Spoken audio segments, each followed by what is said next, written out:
Hi students, இதுக்கு முன்னாடி 3 வீடியோவில் உரைநடை பார்த்தோம், செய்யுள் பகுதி பார்த்தோம், துணைப்பாடம் பார்த்தோம். இப்போ 4வது வீடியோவில் நம்ம பார்க்க போகிறது, திரும்பவும் சொல்கிறேன், இது இயல் 4. இயல் 4 நாம் பார்க்கக்கூடிய எனது இலக்கண பகுதி படைப்பாக்க உத்திகளை பார்க்க போகிறோம். 3 வீடியோக்கள் பார்த்தாச்சு. 4வது வீடியோவில் நம்ம பார்க்க போகிறது என்னென்னா இலக்கண பகுதி. இதில் ஓமைனா என்ன, உருவகம்னா என்ன அப்படிங்கிறத பார்க்க போகிறோம். உவமைனா என்ன, உருவகம் என்ன, உவமை தொடர்கள் எவ்வாறு அமையும், உருவக தொடர்கள் எவ்வாறு அமையும், எப்படி உவமையை உருவகமாக மாற்றலாம், உவமை எதனுடைய அடிப்படையில் தோன்றும் அப்படின்னு தொல்காப்பியர் சொன்னாங்க அப்படிங்கிறத பார்க்க போகிறோம். எந்த 4 உறுப்புகளின் அடிப்படையில் உவமையினை அமைகின்றனங்கிறத பார்க்க போகிறோம். உவமையால் பெயர் பெற்ற சங்கப்புலவர்கள் சிலரை பற்றி நாம் இதில் பார்க்குறோம். அதியமானை யானையோடு ஒப்பிட்டு பாடிய பாடலோட கருத்து, உவமை அதாவது உவமை தொகையாகி உருவகமாயிற்றுங்கிறது எப்படி, உவமையை விட எது ஆழமானது, உருவகம் ஆழமானது, உருவகத்தை எப்படி பகுக்கலாம் அப்படின்னு நம்ம பார்த்தோம். 4ஆக பகுக்கலாம், பிரிக்கலாம் அப்படிங்கிறதையும் இதில் பார்க்குறோம். உள்ளுரை உவமம்னா என்ன, இறைச்சினா என்ன, எதற்கு இறைச்சி உத்தியாக பயன்படுகிறதுங்கிறத பற்றி நம்ம பார்க்க போகிறதா இந்த இலக்கண பகுதி. பார்க்கலாமா? இதில் பாரு, ஓமைனா என்னென்ன சுருக்கமாக முதல்ல சொல்லிடுறேன், அப்புறம் திரும்பவும் பார்ப்போம். ஒரு பொருளை மற்றொரு பொருளோடு ஒப்புமை தோன்ற கூறுவது தான் உவமை. ஒரு பொருளை மற்றொரு பொருளோடு ஒப்புமை தோன்ற கூறுவது தான் உவமையாகும். இந்த உவமை தொடரானது எப்படி அமையும் அப்படின்னா, உவமை தொடரில் உவமையானது முன்னும் உவமேயமானது பின்னும் அமையும். எடுத்துக்காட்டை இப்போ பவளம் போன்றவாய் அப்படின்னு சொன்னால் இதில் உவமை தொடர். பவளம்ங்கிறது உவமை, அது முதல்ல வந்திருக்குது. வாய்ங்கிறது உவமேயம், அது பின்னாடி வந்திருக்கு. ஸோ இதுதான் உவமை தொடர் எப்படி அமையுங்கிறதுக்கு எடுத்துக்காட்டாக சொல்லப்பட்ட விஷயம். உருவகம்னா என்ன, இதில் உவமை வேறு உவமேயம் வேறு என தோன்றாமல் ரெண்டுமே ஒன்று அப்படின்னு தோன்றுமாறு கூறுதல் தான் உருவகமாகும். இதில் உருவகத்தொடர் எப்படி அமையும் அப்படின்னா, உருவகத்தொடரில் அதில் என்ன பார்த்தோம், இதில் உவமை தொடரில் உவமை முன்னும் உவமேயம் பின்னும் அமையும்னு பார்த்தோம். உருவகத்தொடரில் உவமேயம் முன்னும் உவமை பின்னும் அமையும். இதற்கு அதே எக்ஸாம்பிள் என்ன சொல்லியிருக்காங்க, எடுத்துக்காட்டு என்னென்னா வாய்ப்பவளம். இத்தொடரில் அந்த வாயாகிய உவமேயம் முதலிலும் உவமையாகிய பவளம் பின்னும் வந்துள்ளன. திரும்ப கவனி, உவமைனா என்ன, ஒரு பொருளை மற்றொரு பொருளோடு அந்த ஒப்புமை தோன்ற கூறுவது தான் உவமையாகும். அந்த உவமை தொடர் எப்படி இருக்கும் அப்படின்னா, உவமை முன்னும் உவமேயம் பின்னும் அமையும். உருவகம்னா என்ன, உவமை வேறு அந்த உவமேயம் வேறு என தோன்றாமல் ரெண்டுமே ஒன்றே அப்படிங்கிற மாதிரி தோன்றுமாறு கூறுவது தான் உருவகமாகும். இந்த உருவகத்தொடர் எப்படி அமையும் அப்படின்னா, உருவகத்தொடரில் உவமேயம் முன்னும் உவமை பின்னும் அமையும். இந்த உவமை எப்படி உருவகமாக மாற்றம் பெறும் அப்படின்னா, இப்போ எக்ஸாம்பிள் உவமை கொடுத்துருக்காங்க, அதை உருவகமாக நம்ம மாற்றணும் அப்படின்னா, மலரடின்னு கொடுத்துருக்காங்கன்னா அதை நம்ம எப்படி எழுதுவோம், அடிமலர். மலர்கண்ணா கண்மலர், தேன்மொழினா மொழித்தேன், தாமரை முகம்னா முகத்தாமரை, மலர்கைனா கைமலர். இப்படி உவமையை உருவகமாக மாற்றலாம். அதுவே உருவகம் கொடுத்து உவமையாக மாற்றணும்னா, தாழ் மலர்னு கொடுத்துருப்பாங்க, நீ என்ன எழுதுவ, மலர்த்தாள். அடுத்தது தமிழ் அன்னைன்னு கொடுத்துருந்தா அன்னை தமிழ், மொழித்தாய் அப்படின்னு கொடுத்தா தாய்மொழி. அப்படி உருவகம் கொடுத்த உவமையாக மாற்றுவது, உவமை கொடுத்த உருவமாக மாற்றுவது. உவமையை நம்ம என்னவாக மாற்றோம், உருவகமாக மாற்றுவது எப்படி. அடுத்தது உவமை எவ்வடிப்படையில் தோன்றும் அப்படின்னு என்கிறார் தொல்காப்பியர். இது 2 மார்க்கில் கேட்பாங்க. இந்த உவமையானது வினை, பயன், வடிவம், உரு இவற்றின் 4 அடிப்படையில் தோன்றும் என்கிறார் தொல்காப்பியர். எது வினை, பயன், வடிவம், நிறம், இந்த 4 அடிப்படையில் தோன்றுவது தான் இந்த உவமை அப்படின்னு யார் சொல்கிறா, தொல்காப்பியர். எடுத்துக்காட்டாக எதை பார்க்குறோன்னா, அந்த புலி போல பாய்ந்தான், மழை போல கை, துடி போலும் இடை, தளிர் போலும் மேனி அப்படிங்கிறது இப்போ நான் வர்ற எக்ஸாம் இது படிக்கும்போது கவனிக்கலாம். சரிங்களா? எந்த 4 உறுப்புகள் உவமையினை அமைக்கின்றன அப்படின்னா, அந்த உவம உருபு, பொதுத்தன்மை, உவமேயம் ஆகிய 4 உறுப்புகளும் சேர்ந்து இந்த உவமையை அமைக்கின்றன. எந்த 4 உறுப்புகள், திரும்ப கவனி, உவமை, உவமேயம், உவமை, உவம உருபு, பொதுத்தன்மை, உவமேயம் ஆகிய 4 உறுப்புகளும் சேர்ந்து ஓமையை அமைக்கின்றன. இந்த ஓமையால் பெயர் பெற்ற சங்கப்புலவர்கள் யார் யாருன்னா, ஓமையால் பெயர் பெற்ற சங்கப்புலவர்கள் ஓரேலுழவர், செம்புலப்பெயல் நீரார், தேய்புரி, பழங்கயிற்றினார், அணிலாடு, முன்றிலார். இவங்கெல்லாம் இதனால் பெயர் பெற்றங்கள் இந்த ஓமையை வெற்று ஓமையால் பெயர் பெற்ற சங்கப்புலவர்கள் ஆவார்கள். சரிங்களா? அப்புறம் அதியமானை யானையோடு ஒப்பிட்டு யானை பற்றிய ஓமை பாடலுக்கு உயிரிட்டுகிறதுன்னு சொல்லியிருக்காங்களா? என்ன சொல்லியிருக்காங்க? குளத்தில் ஊர் சிறு பிள்ளைகள் யானை மீது நீரை இறைத்தும் அதன் வெண்கொம்புகளை கழுவியும் விளையாடுவார். ஆனால் அந்த யானை மதம் கொண்டால் எவரும் அதனை அணுக இயலாது. அதை போல பரிசிலர் எவளும் தன்னை நெருங்குதற்கு அதியமான் இனியவனாய் இருப்பான். ஆனால் பகைவராலோ அவனை அணுகவே இயலாது. அப்போ ஓமையாய் எடுத்துரைக்கப்படும் யானை இந்த பாடலுக்கு உயிரிட்டுகிறது அப்படிங்கிறத சொல்லியிருக்காங்க. அதியமானை யானையோடு ஒப்பிட்டு பாடிய பாடலோட கருத்து கொடுத்துருக்காங்க. அடுத்து கண்ணீரை நீ துடைத்த போது நட்சத்திரங்கள் துடைக்கப்பட்ட வானம் போல் உன்முகம் இருண்டு போயிருந்தது அப்படிங்கிற அந்த புதுக்கவிதை வகுதிகள் உவம உருபு, பொதுத்தன்மை, உவமேயம் ஆகியவற்றை குறிப்பிடுகிறது. எது உவமை? நட்சத்திரங்கள் இல்லாத வானம் உவமை. உவம உருபு போல உவமேயம் வடிந்த கண்ணீர் துடைக்கப்பட்ட முகம். பொதுத்தன்மை துடைக்கப்பட்ட, அதாவது நீக்கப்பட்ட அப்படின்னு சொல்லியிருக்காங்க. அப்போ இந்த கவிதையில் உவமை இருக்குது, உவம உருபு இருக்குது, பொதுத்தன்மை இருக்குது, உவமேயம் இருக்குதுன்னு சொல்லியிருக்காங்க. அடுத்து உவமை வினை, அதாவது வினை ஓமை, பயன் ஓமை, மெய் வடிவம், மெய் ஓமை, உருவ உவமைங்கிறத வச்சு இதுக்கு ஒவ்வொன்றுக்கு ஒவ்வொரு பாடல்களை சொல்லியிருக்காங்க.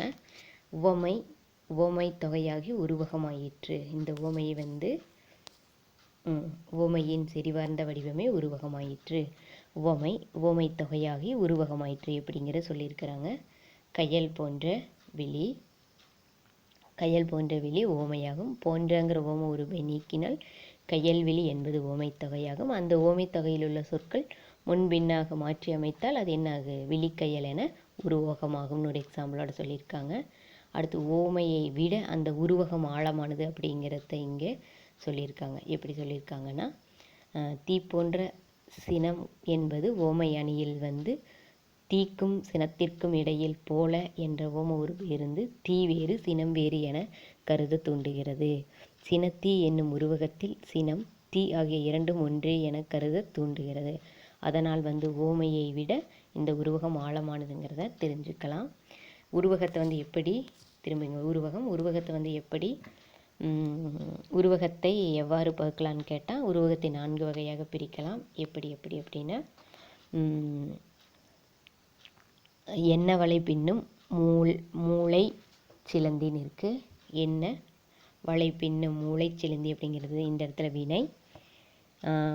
ஆவேச புயல்களாலும் அசைக்க இயலாத ஆகாயப்பூ பயன்.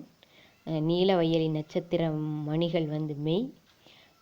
மலைக்கிழவியின் நரைத்த கூந்தல் அருவி, அதாவது நிறம். என்ன சொன்ன?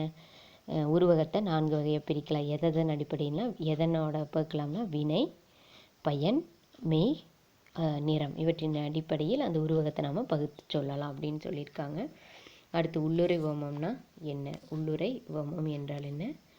ஒரு கவிஞர் உள்ளுரை உவமையை அமைக்கும்போது அந்த நாட்டில் உள்ள கருப்பொருள்களை கூறுவது போல அமைப்பான்.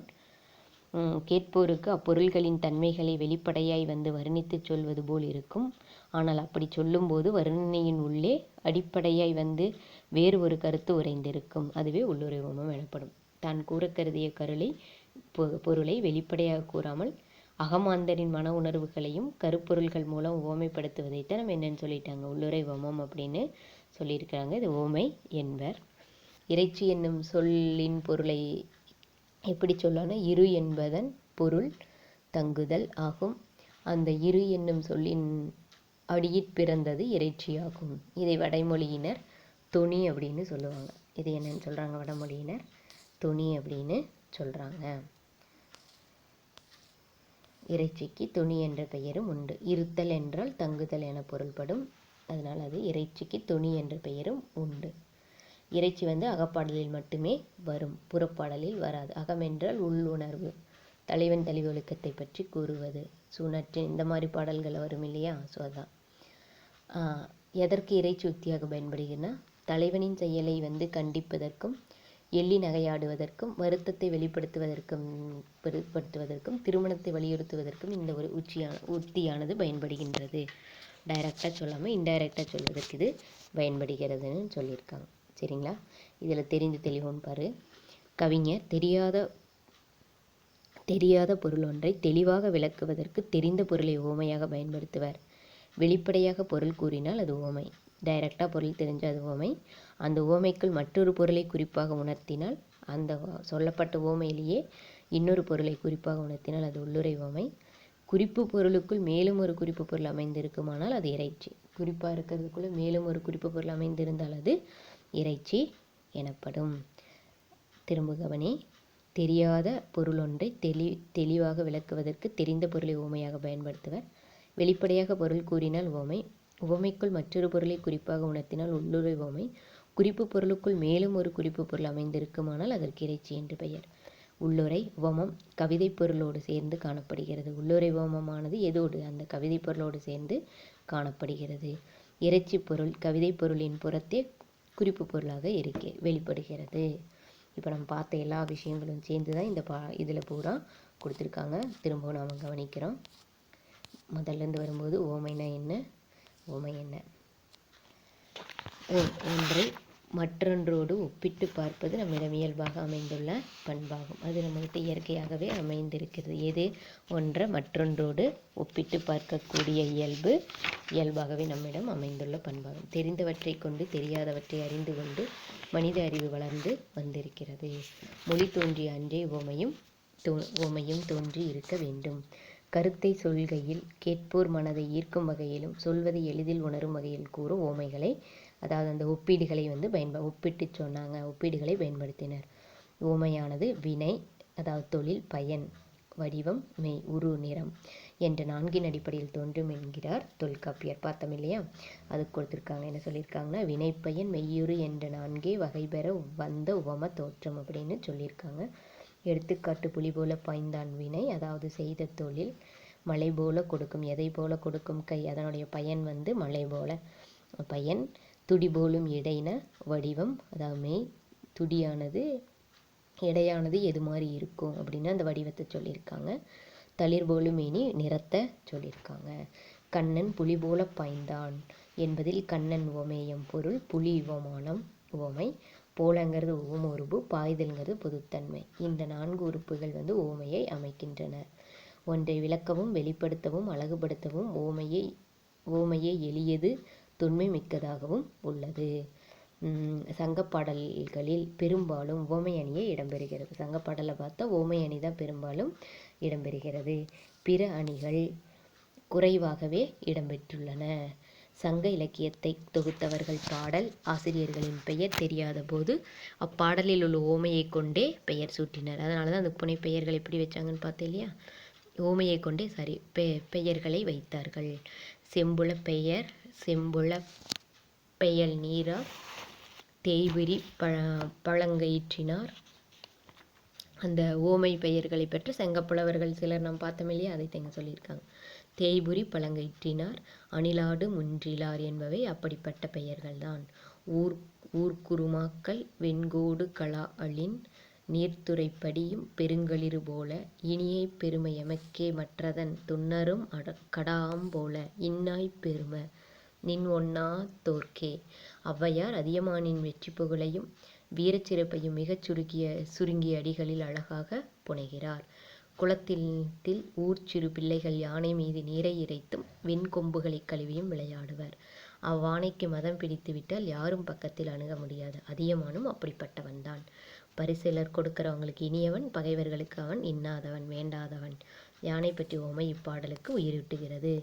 கண்ணீரை நீ துடைத்த போது நட்சத்திரங்கள் துடைக்க வானம் போல் உன்முகம் இருண்டு போயிருந்தது இது என்னும் புதுக்கவிதை வரிகளும் உவமை அமைந்துள்ளதை காணலாம். அதில் நான் சொன்னேன் என்னென்ன இருக்குன்னு.